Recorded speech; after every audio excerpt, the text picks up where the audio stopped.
Hello to everybody and great good evening to all of you. कैसे हैं आप लोग? होप तो सब बढ़िया होंगे, अच्छे होंगे। आई नो थोड़े परेशान हैं, एंजाइटी लेवल बहुत हाई है, लेकिन कुछ फिलहाल किया नहीं जा सकता है। वेट करना होगा 6 जनवरी का, जब सुप्रीम कोर्ट में इस केस को लेकर हियरिंग होगी। लेकिन उससे पहले फोर्डा और फाइमा, ये दोनों ही एसोसिएशन पूरी मेहनत कर रहे हैं। इवन कैंडल मार्च निकाले जा रहे हैं।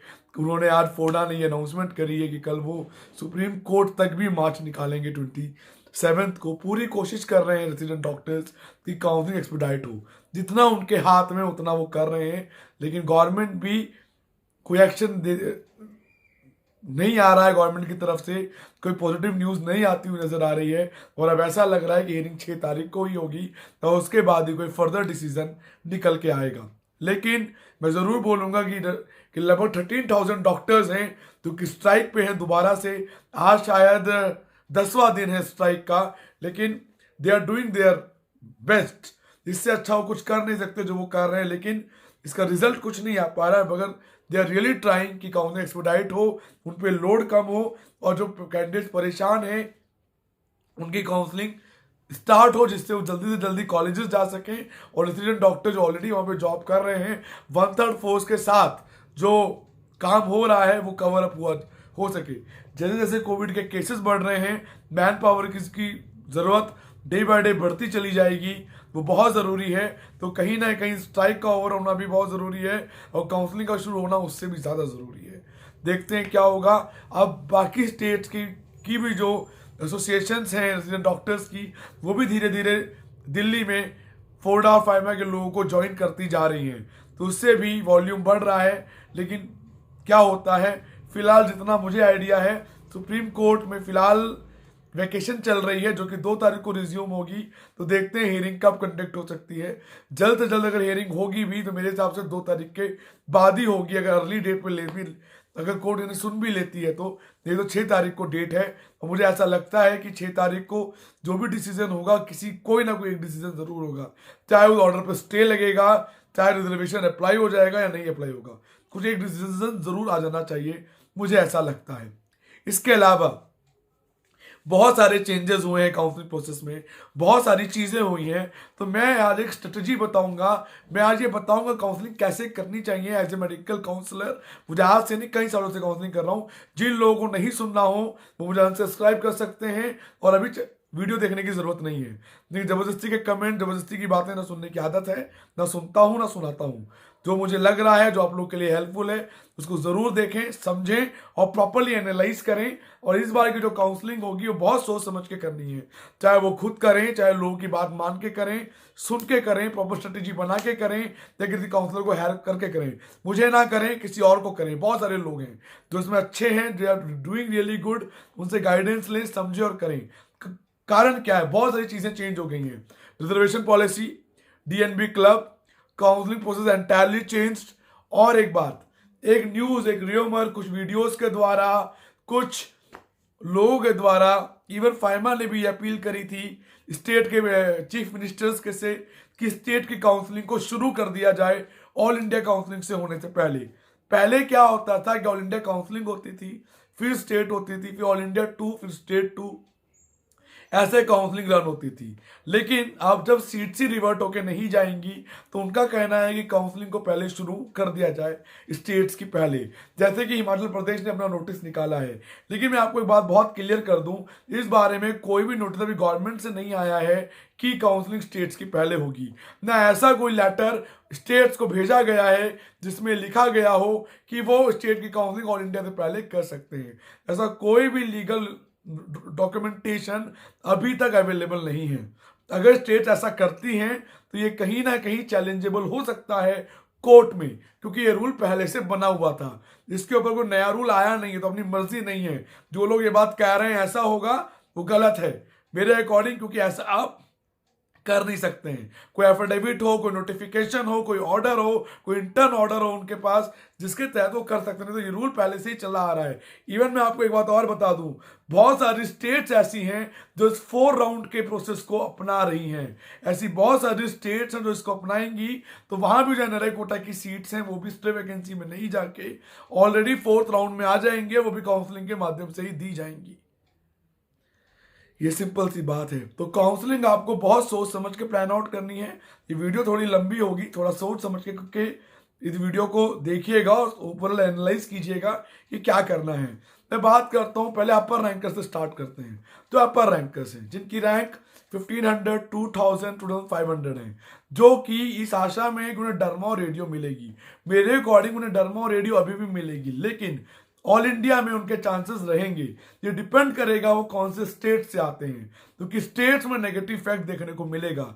वो भी बहुत सारी स्टेट्स को अच्छा खासा नेगेटिव फेस करने को इस बार देखने को मिलेगा, क्योंकि बहुत सारी स्टेट्स में राउंड 2 के बाद जब सीट्स रिवर्ट होकर जाती थी तभी वहां पर मौका मिलता था कि वो और सीटों को फिलअप कर पाए और कट ऑफ थोड़ा सा वेरी कर पाए ऑल इंडिया से। लेकिन इस बार ऐसा नहीं होगा। ऑल इंडिया जिन्होंने मिस किया और जो स्टेट्स के भरोसे रहे, उन्हें नुकसान होना एकदम फिक्स है, चाहे उनका रैंक 1200 हो, चाहे उनका रैंक 2500 हो।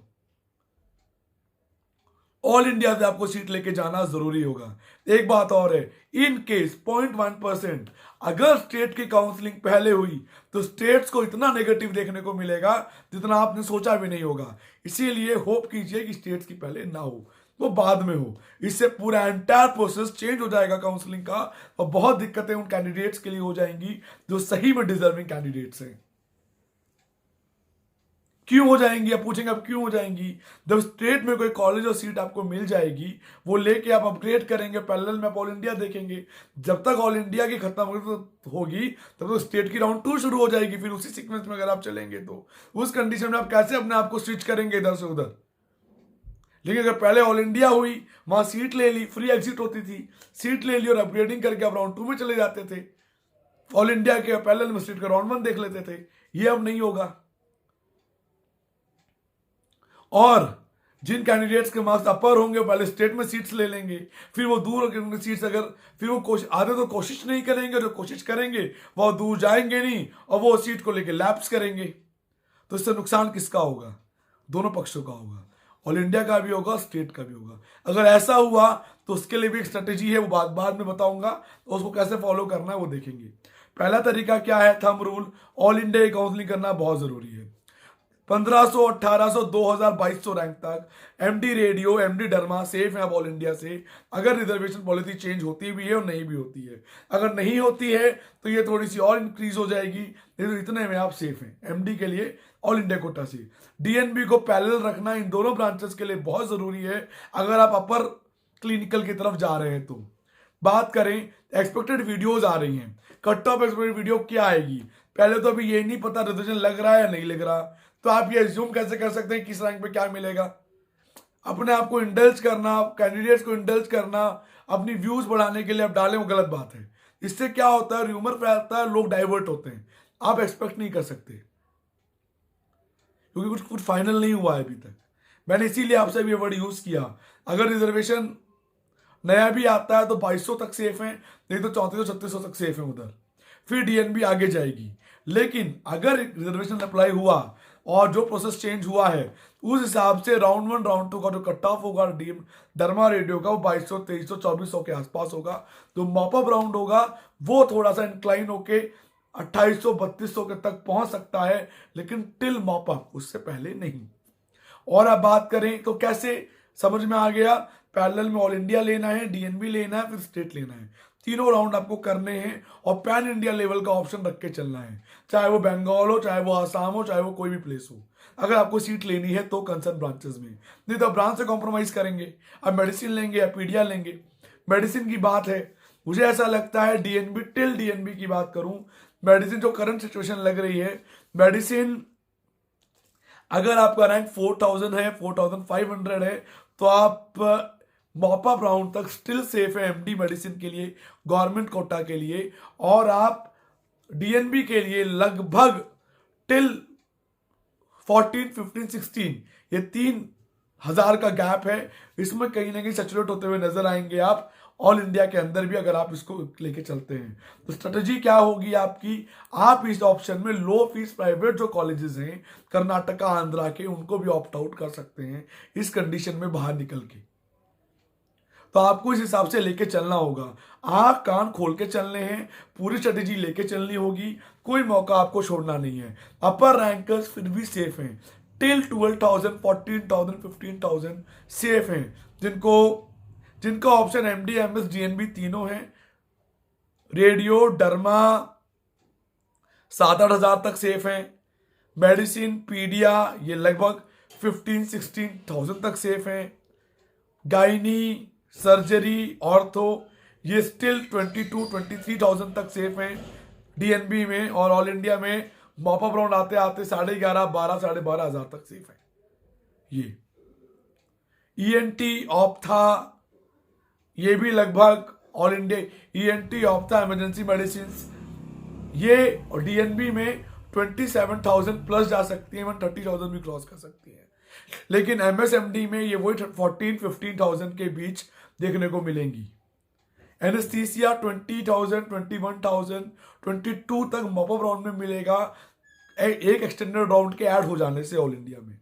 डीएनबी की बात करें, डीएनबी मुझे ऐसा लगता है कि डीएनबी लगभग 31-32,000 को टच करती हुई, 33 को भी टच करती हुई नजर आएगी। ये लास्ट तक बता रहा हूं मैं, नॉट राउंड 1, राउंड 2 मॉपअप, ये लास्ट जो राउंड्स होंगे वहां तक ये कंडीशन इनकी बनी आएंगी। तो आपको अपने ऑप्शंस ओपन करके चलने हैं। प्रॉब्लम कहां आएगी? जो मीडियोकर रैंकर्स हैं, जो 40,000 प्लस हैं और टिल 70,000 हैं, उनके लिए प्रॉब्लम है।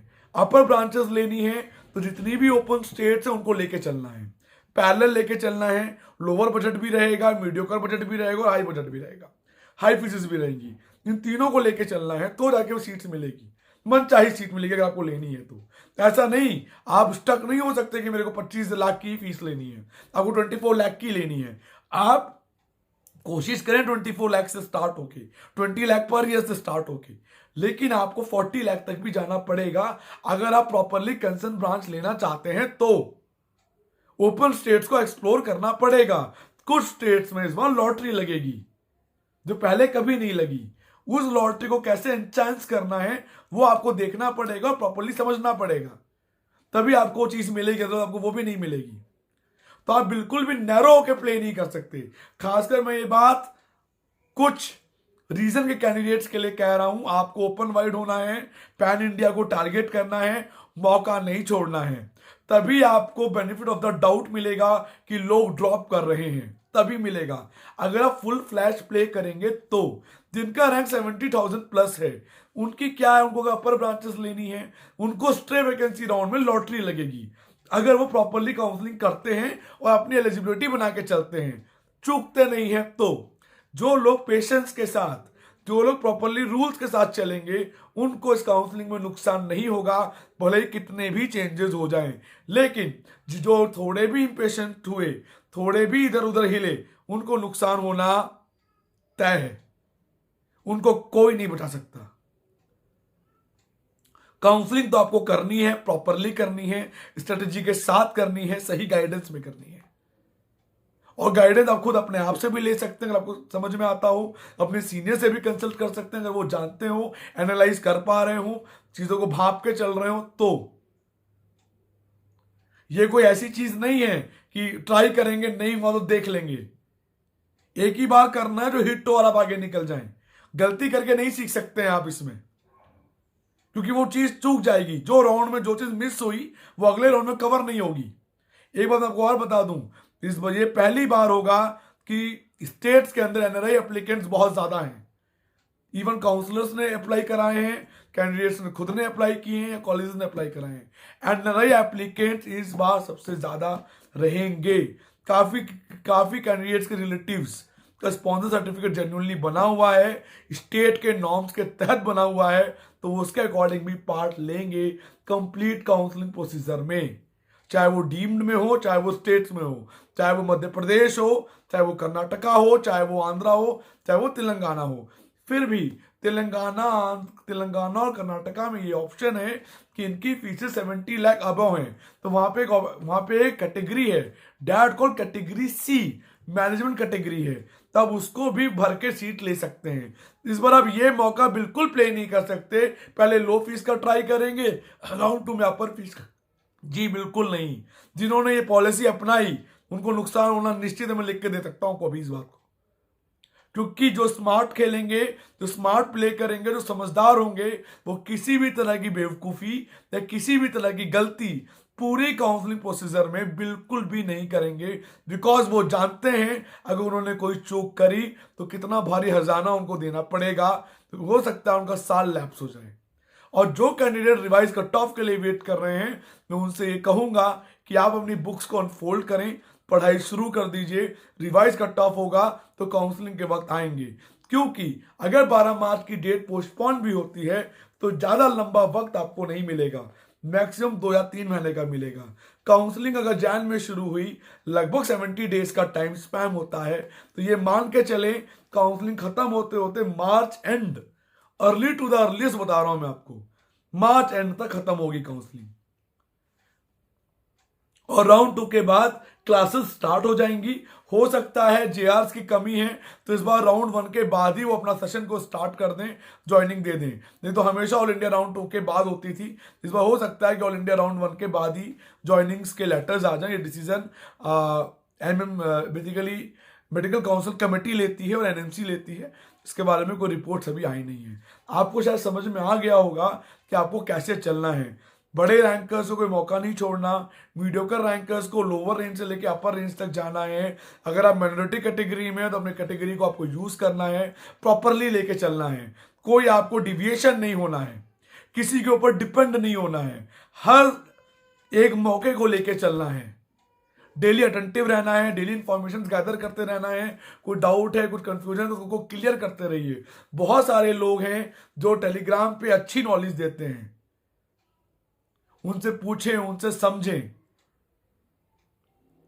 और वो चीज भी आपको तभी समझ में आएगी जब आप किसी को सीनियर मानेंगे, आपको लगेगा कि नॉलेज है। तो पुरानी काउंसलिंग के स्ट्रेटेजी को इस साल आप ऐड करके नहीं चल सकते, आपको नई स्ट्रेटेजी बनानी पड़ेगी, नई पॉलिसीज को फॉलो करना होगा, अपने माइंड को ब्रॉड करना होगा और पूरे पैन इंडिया के लिए अवेलेबल होना पड़ेगा।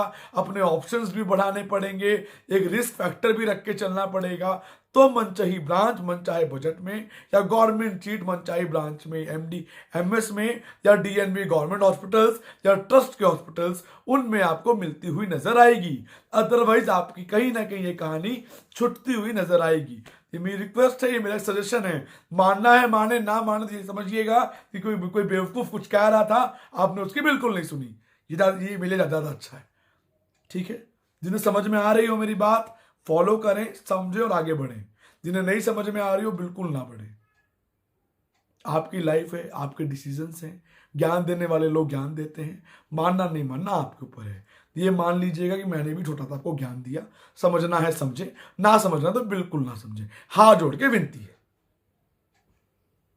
क्योंकि मैंने टेलीग्राम्स पे भी सुना है, बहुत सारे लोग काउंसलर्स को अंडर एस्टिमेट करते हैं, अपने आप को ज्यादा ज्ञानी समझते हैं। हो सकता है कि उन ज्ञानियों की इस बार परीक्षा हो काउंसलिंग में, उनको आइडिया लगे कैसे होगा, लेकिन फायदा उन सबको होगा जिनके पास काउंसलर्स हैं और जिनके पास नहीं है।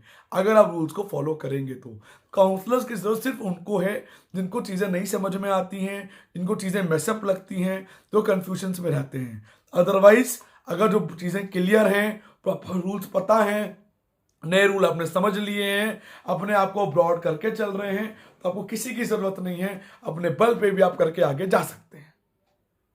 सिंपल सी बात है। पहले काउंसलर्स हुआ नहीं करते थे, 1 या 2 ही थे, अब बहुत सारे हैं।